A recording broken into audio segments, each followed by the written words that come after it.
Harus semuanya. Kami dari kelompok 4 etos dan pandangan hidup orang Jepang, kami akan membawakan tema yaitu amai.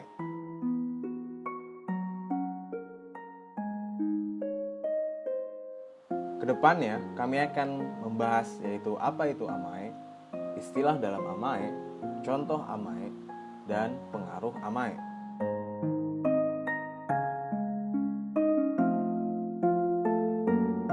Yang pertama yaitu apa itu amai?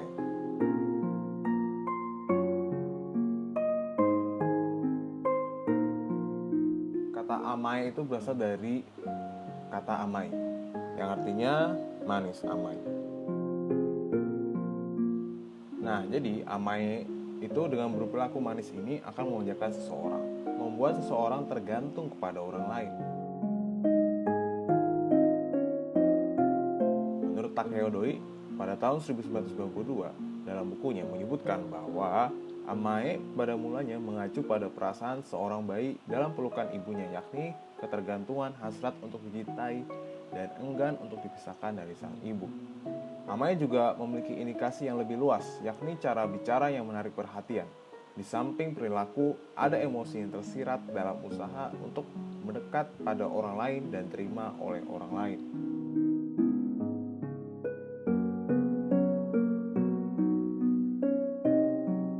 Namun, apabila sifat amai itu sangat berpengaruh pada seseorang, justru akan berakibat buruk. Ciri-ciri buruk amai berupa merajuk, memendam, maupun merasa tertekan. Nantinya akan dibahas pada sesi-sesi selanjutnya. Kemudian, pernyataan dari Takeo Doi ini sejalan dengan Frank A. Johnson pada bukunya, yaitu yang diterbitkan pada tahun 1993 dengan judul Dependency and Japanese Socialization.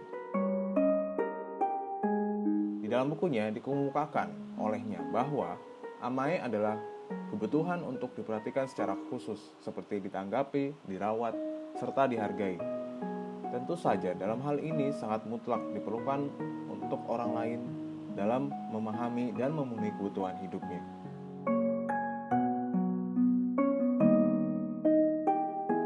Perilaku khas bangsa Jepang dapat diekspresikan dalam bahasa Jepang dengan sebuah istilah yaitu amai. Untuk bisa memahami kepribadian khas bangsa Jepang, konsep amai yang diperkenalkan oleh Takeo Doi, yaitu dalam bukunya Anatomi Dependensi, berpendapat bahwa satori dalam Zen dapat ditafsirkan sebagai hasil dari implementasi amai yang positif. Sedangkan hasil dari implementasi amai yang negatif yaitu ketergantungan yang berlebihan. Budaya amai juga bisa terjadi dalam hubungan antara pimpinan dan bawahan, senior dan junior, serta guru dan murid. Sesuai dengan pernyataan yang dikemukakan oleh Frank A. Johnson pada bukunya yaitu pada tahun 1993 tadi, mengemukakan bahwa amai adalah kebutuhan untuk diperhatikan secara khusus, seperti ditanggapi, dirawat, dan dihargai. Tentu saja, dalam hal ini sangat mutlak diperlukan orang lain untuk memahami dan memenuhi kebutuhannya, terutama dalam hal atasan serta bawahan yang saling menghargai satu sama lain agar kinerja tim lebih baik.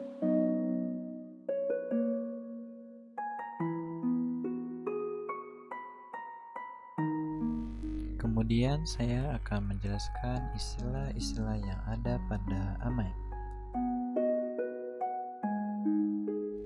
Amai memiliki beberapa pengaruh terhadap perilaku manusia. Pengaruh-pengaruh yang terjadi oleh amai dibagi menjadi dua bagian, yaitu pengaruh positif yang mempererat hubungan antar manusia dan pengaruh negatif yang mengganggu hubungan antar manusia.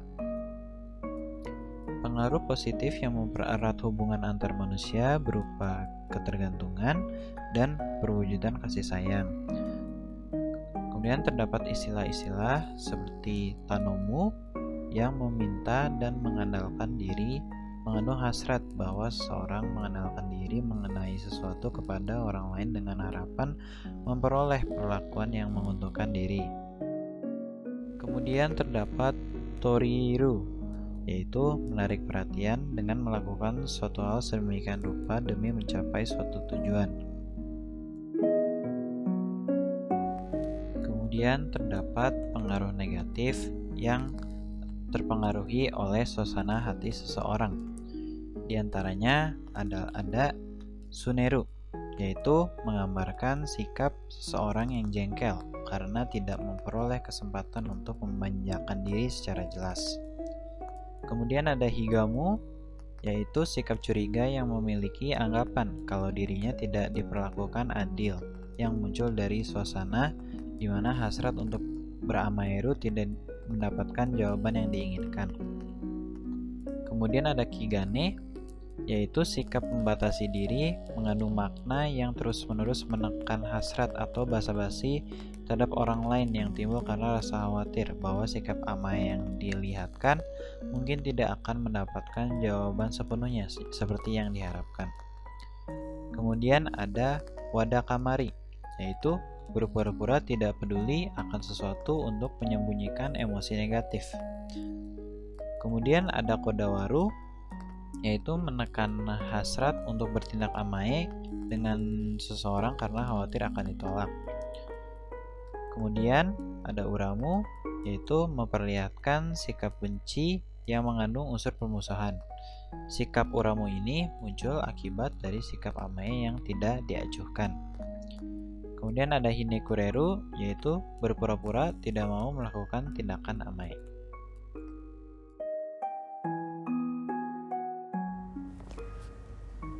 Selanjutnya, saya Cahya Ramadhania akan menjelaskan tentang contoh amae.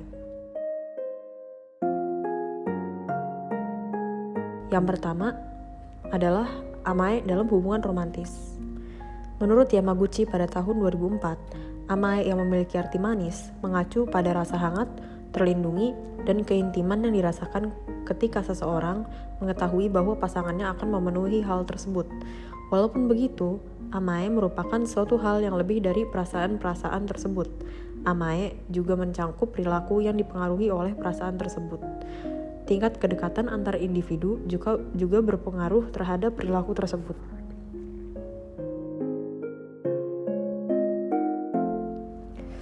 Perilaku amae dapat meningkatkan kualitas hubungan ketika kedua belah pihak memiliki tujuan yang sama, yaitu untuk meningkatkan intimasi. Amae dapat terlihat sebagai suatu hal yang positif karena itu merupakan tanda seseorang memiliki hubungan yang baik atau dekat.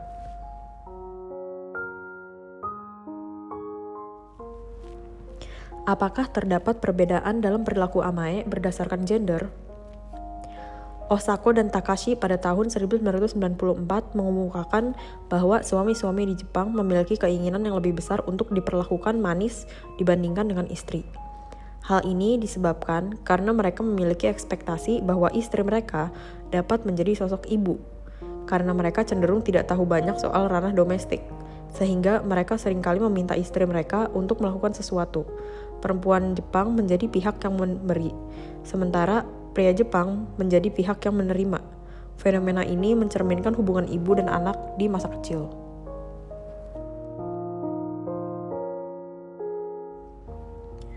Selanjutnya adalah amae dalam pola pengasuhan anak. Pertama ialah pola pengasuhan bayi. Ibu di Jepang dinilai dekat dengan anaknya baik secara fisik dan batin. Kontak fisik seringkali dilihat dalam pengasuhan bayi. Yang paling umum ialah ketika ibu menyusui bayinya. Ibu-ibu di Jepang senang menyusui anaknya. Bagi mereka, menyusui anak merupakan salah satu hal yang paling membahagiakan dalam hidup, menunjukkan bahwa ibu dan bayi sulit dipisahkan.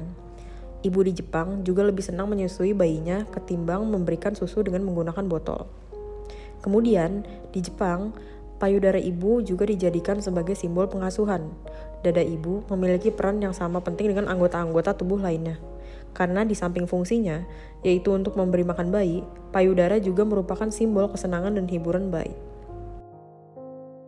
Selain itu, perilaku amae juga terlihat ketika ibu menemani bayinya tidur. Di Jepang, orang tua tidak akan membiarkan bayinya sendiri ketika tidur. Hal itu dinilai sebagai hal yang kurang baik. Mereka menunjukkan kasih sayangnya dengan cara menemani atau mendampingi si bayi.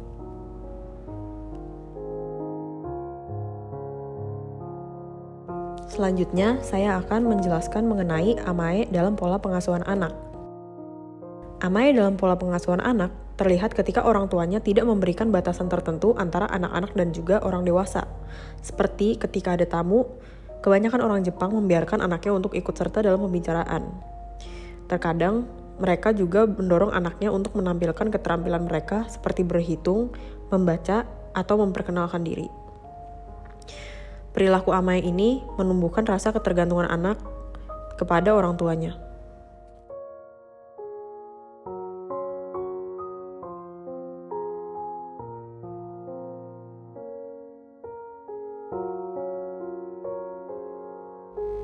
Kemudian terdapat pengaruh amae pada pola pengasuhan anak.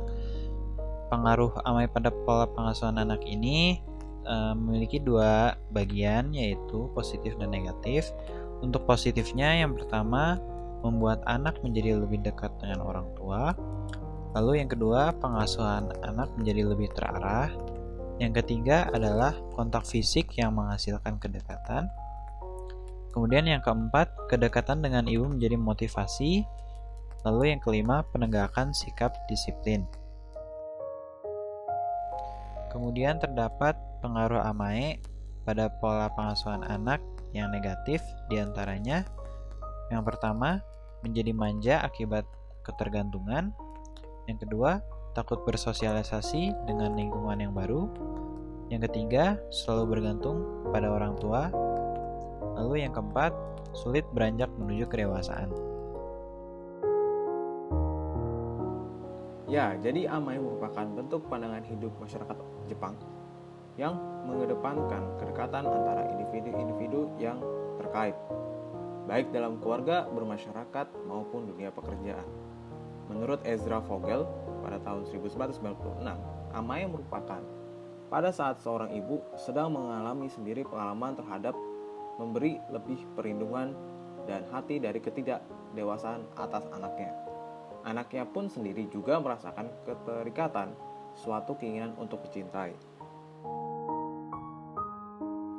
Oke, terima kasih telah menonton video dari kelompok 4 yang bertemakan amae.